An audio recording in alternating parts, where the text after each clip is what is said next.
This video was brought to you by this comment. Okay, it's come to my attention that there are a group of people who, for whatever reason, are campaigning for Titania to not have universal vacuum during Razorwing. Why? These are the same group of assholes who are also campaigning for universal vacuum to actually be a thing to begin with.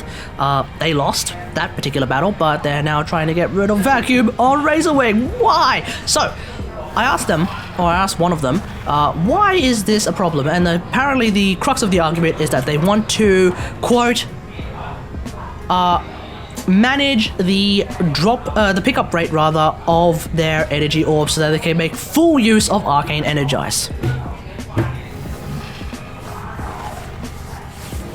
If this were, say, 2015, there might be a slight point to be made here.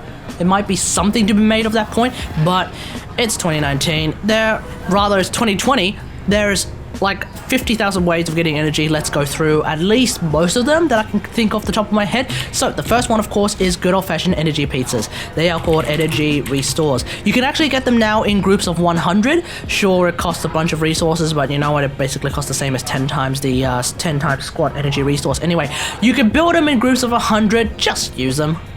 If you're really desperate for energy, you can just use them. Now, I will say this though. Don't let these be a crutch. I would recommend not doing that, because if they end up being a crutch and you find yourself in a situation where you don't get access to your gear, for example ESOs, yeah, that's going to be a bit of a problem. So definitely don't want them to cause that kind of an issue, but otherwise, go ahead, use them. They're freely available. Go nuts. Awesome. We have other ways of being able to use a lot of energy and being able to get a lot of energy back, and that is through your operator. Again, try not to let this be a crutch, but otherwise just use them as you see fit, because we're going to be talking about the Xeneric class. So if you haven't completed the second dream yet, spoilers, sorry, but by the time you're watching this video, you probably should have completed TSD, because we're really talking about just like every single way to get energy in the game. Cool. So Energy Pulse is really good. Just read the description. That's literally what it does. Energizing Dash, you should know what it does by now. It's really good. Just read the description. It's really powerful. A lot of people use it. This is why the Xeneric class typically is one of the most, if not the most popular class of operator in the game. So yeah, awesome, cool, fantastic. Now, in the meantime, we're going to have a look at our arsenal now. Now, there's an entire class of warframes that don't really need to worry about energy, and those are the quote-unquote rage tanks. So, for example, Inaros doesn't have to worry about energy because they're capable of using a mod called Hunter Adrenaline or Rage. Basically, these are mods that allow you to get energy just by getting hit. So, warframes like Inaros with tons and tons of health, they typically don't have to worry about anything of that kind. So, that's really good. Otherwise, we also have warframes like where is he? Oh, here we go. Like Necros, who have pilfering abilities such as Desecrate, and as well as Hydroid and Korra, who have pilfering swarm, pilfering tentacles, and pilfering Strangledome. These warframes typically will probably be able to make a couple of extra energy orbs through those abilities, so that should be really good as well. Necros typically gives you a lot more energy, health orbs rather, so you kind of want to use that alongside Equilibrium so that you don't have to worry about energy at all. So that is the Equilibrium mod. It does exist. If you can use it, use it. It's pretty damn fun to use as well. In a similar vein as well, if you happen to be picking up a lot of health orbs, then if you're using Equinox Prime or Equinox, you don't have to worry about energy either, because Equilibrium is basically their passive. It's just a little bit of a weaker version of Equilibrium. It's 10% of health orbs and 10% of energy orbs, as opposed to the whopping 110% from Equilibrium. So you could probably actually stack the two together and you get 120%, so that's really damn good. But I don't really use Equilibrium on Equinox. That's just how I roll.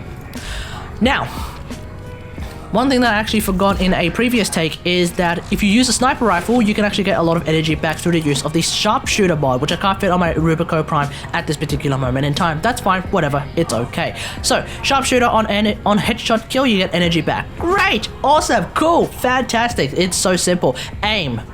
Just learn to aim. I know, it's so difficult, right?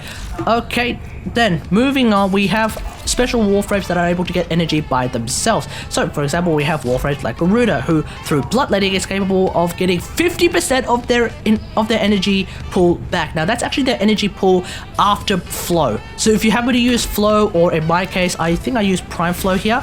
No, I just use regular flow. So, that's 50% of the 450 energy. If I take out flow, it's 50% of the 270 energy, which is kind of why you want to use flow or prime flow on Garuda. It's really, really strong. So where's flow? There we go. Great. Awesome. Or, you know, I get rid of this one and I could just put in prime flow instead. That probably makes the most sense because I don't necessarily need an Excellence mod for Garuda. She's fine as is. Cool. Moving on. We also have warframes like everyone's favorite good old-fashioned, oh, hang on, I'll have to change it here. Trinity, where are you? Trinity! The single most powerful support warframe in the game because she is capable of giving everyone energy through the use of her second ability, which is called Energy Vampire. That's basically what it does. If you don't know what EV does, you're probably new to the game then, so welcome to the game. Hope you're having fun.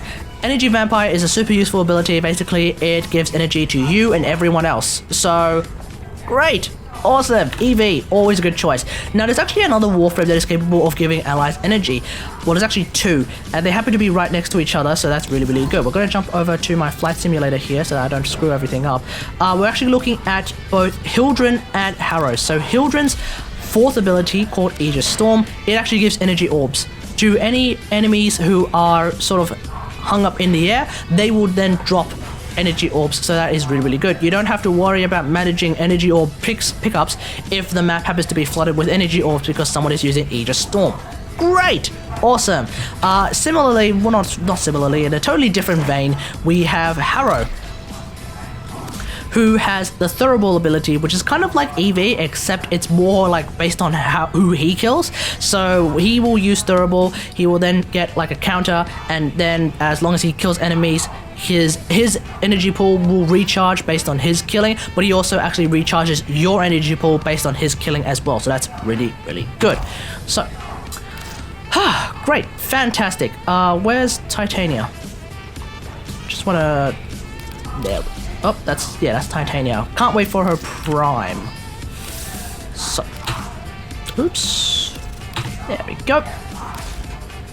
Otherwise, there's also one warframe who is really, really good at getting energy. Do you know who I'm talking about? I hope you do, because we're talking about Limbo. Limbo's passive.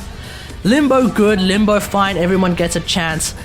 Yada, yada, yada, yada, yada. So, basically, you go into the rift, you start getting energy as a passive, okay? You kill enemies in the rift, you get a lot of energy back. So if you use something like Cataclysm, or if you happen to get a particularly good banish on a lot of enemies, you kill those enemies, you get a lot of energy back. So that is definitely a pro tip. You want to do that because that is a lot of return on your investment of energy. So that's really, really good.